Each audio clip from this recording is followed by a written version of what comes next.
आप सभी का स्वागत करती हूँ।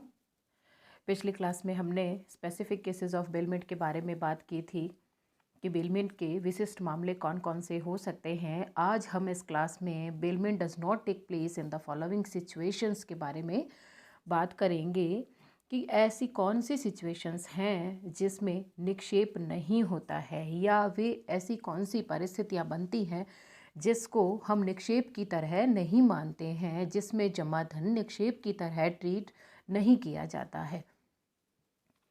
इस हेडिंग में सबसे पहले हम money deposited in the bank की बात करेंगे। बैंक में जमा धन निक्षेप माना जाता है या नहीं माना जाता है। बैंक में जो पैसा हम जमा करवाते हैं, जो करेंसी हम जमा करवाते हैं, उसे हम निक्षेप नहीं मानते हैं।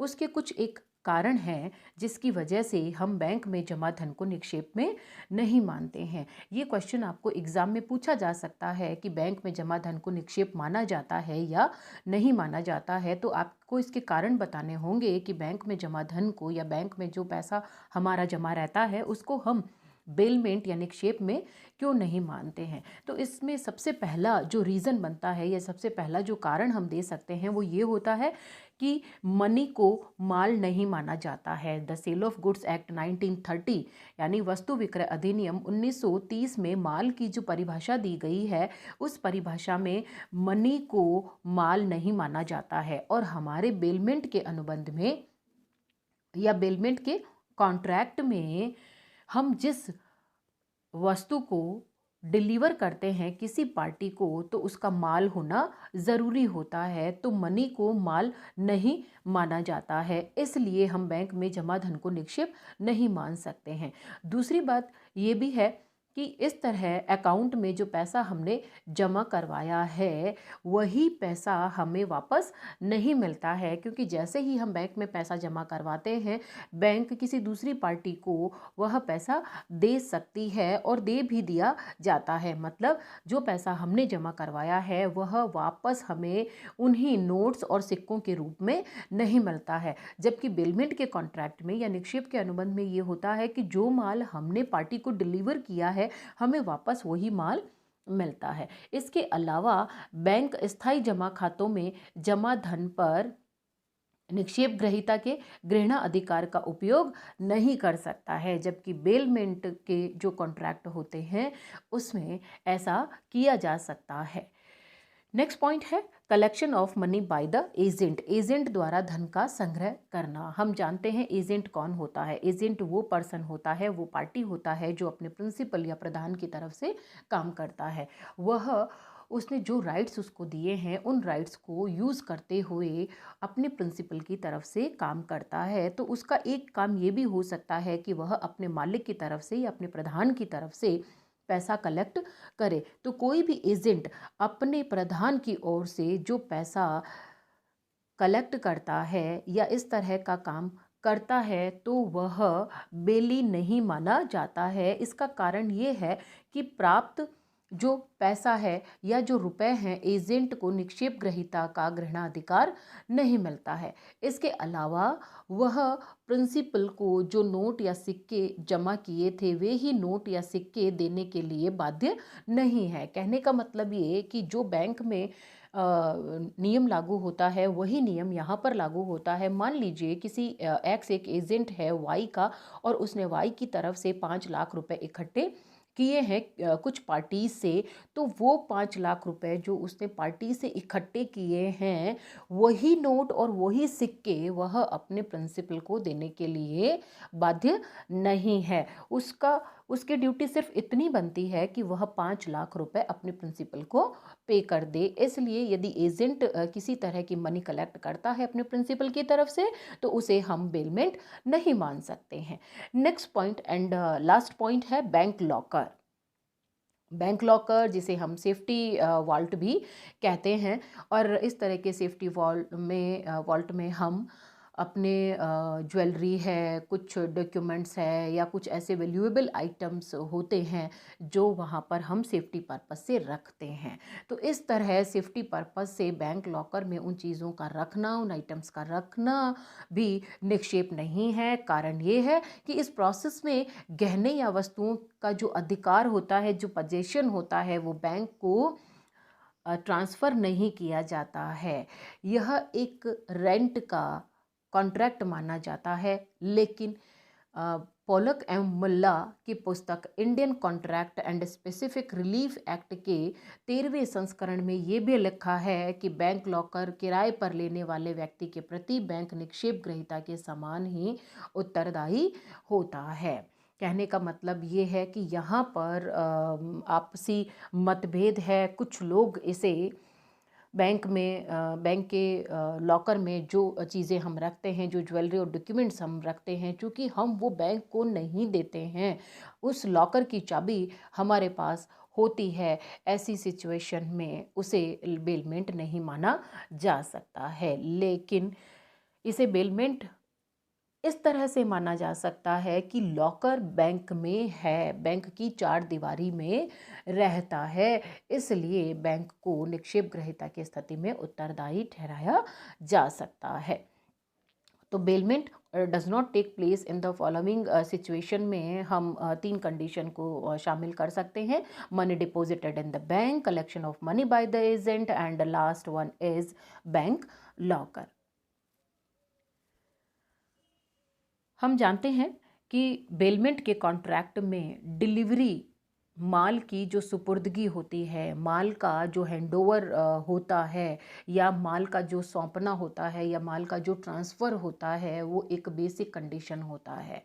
जब तक माल का ट्रांसफ़र नहीं होता है, उसकी डिलीवरी नहीं होती है, तब तक बेलमेंट पूरा नहीं हो सकता है। तो आज हम kinds of delivery of goods के बारे में बात करेंगे कि माल की डिलीवरी किस किस तरीके से दी जा सकती है या माल की सुपुर्दगी की विधियां कौन कौन सी हो सकती है। ये क्वेश्चन भी आपको पूछा जा सकता है। कई बार छोटे क्वेश्चन में जो आपके वेरी शॉर्ट टाइप आंसर्स होते हैं, उसमें 2 मार्क्स में एक्चुअल डिलीवरी क्या होती है, what do you mean by symbolic delivery, what do you understand by constructive delivery और एज्यूम्ड डिलीवरी, इस फॉर्म में भी पूछा जा सकता है। या कई बार काइंड्स ऑफ डिलीवरी आपको जो शॉर्ट टाइप आंसर्स होते हैं उनमें भी पूछा जा सकता है। तो let's study about kinds of delivery of goods.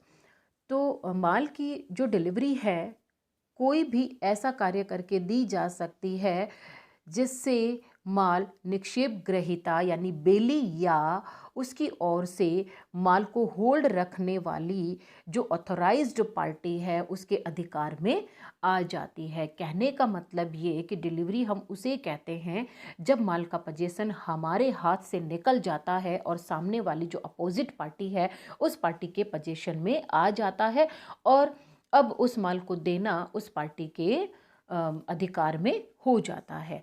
तो there are 3 types of delivery of goods. First one is actual delivery. Actual delivery को हम वास्तविक सुपुर्दगी कहते हैं। Second one is symbolic delivery, सांकेतिक सुपुर्दगी, जिसे हम सिंबॉलिक डिलीवरी को हम सांकेतिक सुपुर्दगी भी कह सकते हैं।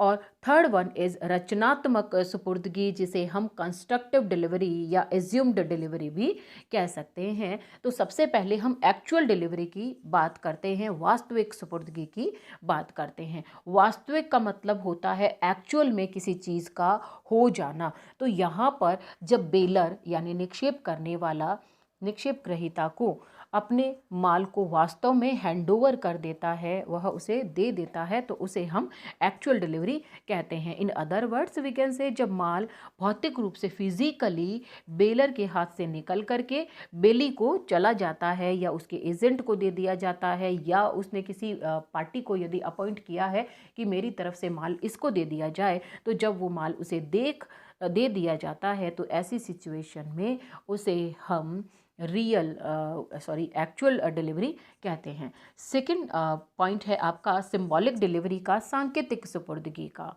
इस प्रकार की जो डिलीवरी होती है उसमें माल एक्चुअली या फिजिकली बेलर से बेली को नहीं जाता है, बल्कि बेली कोई ऐसा काम करता है जिसकी वजह से गुड्स बेली के अधिकार में आ जाता है या बेली उस माल की सुपुर्दगी या डिलीवरी ले लेता है। इस प्रकार के डिलीवरी में on the basis of conduct, आचरण के आधार पर माल की डिलीवरी हुई मानी जाती है। जैसे कुछ माल गोडाउन में पड़ा हुआ है जो हमें किसी पार्टी को देना है, तो हमने माल फिजिकली उठा के उसे नहीं दिया बल्कि गोडाउन की चाबी हमने उसे दे दी है। तो ऐसी सिचुएशन में इसे हम सिंबॉलिक डिलीवरी या सांकेतिक डिलीवरी कहते हैं। थर्ड पॉइंट रहता है हमारा कंस्ट्रक्टिव डिलीवरी का, एज्यूम्ड डिलीवरी का, जिसे हम रचनात्मक सुपुर्दगी कहते हैं।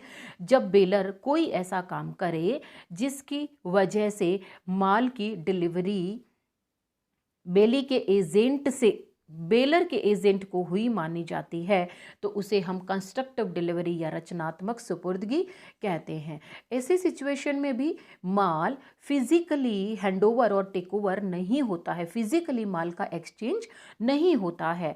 इस तरह माल की डिलीवरी में माल जहां है, जिस पार्टी के पोजीशन में है, वहीं और उसी पार्टी के पोजीशन में रहता है, लेकिन वह पार्टी पहले किसी और पार्टी की ओर से माल पर अधिकार रखता था, अब किसी दूसरी पार्टी की ओर से माल पर अधिकार रखता है। कहने का मतलब ये है कि ऐसी डिलीवरी न तो एक्चुअल होती है और न ही सिंबॉलिक होती है। माल जहाँ है न तो उसको फिजिकली ट्रांसफ़र किया जाता है, न ही किसी तरह का ऐसा कोई संकेत दिया जाता है या सिंबल दिया जाता है कि माल उसके अधिकार में आ गया है, बल्कि पार्टी के पास माल सेकेंड पार्टी यानी बेली की तरफ से ही उसके पास पड़ा हुआ होता है। तो उसे हम कंस्ट्रक्टिव डिलीवरी और एज्यूम्ड डिलीवरी यानी रचनात्मक सुपुर्दगी या कल्पित सुपुर्दगी कहते हैं।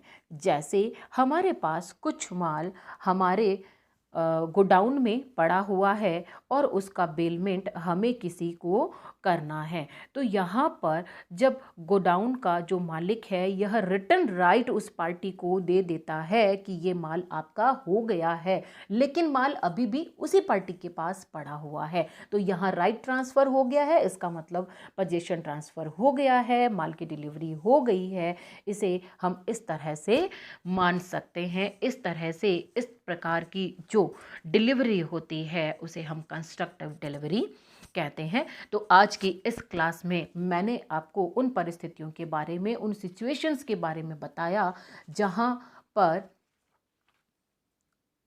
जो सिचुएशंस होती हैं उन्हें हम निक्षेप नहीं मानते हैं, नो बेलमेंट सिचुएशन कहते हैं। और इसके अलावा जो माल की सुपुर्दगी है वो क्या होती है और कितने प्रकार की होती है उसके बारे में बताया। हम नेक्स्ट क्लास में classification of contract of bailment के बारे में बात करेंगे। निक्षेप अनुबंध का वर्गीकरण, निक्षेप कितने प्रकार का होता है उसके बारे में बात करेंगे।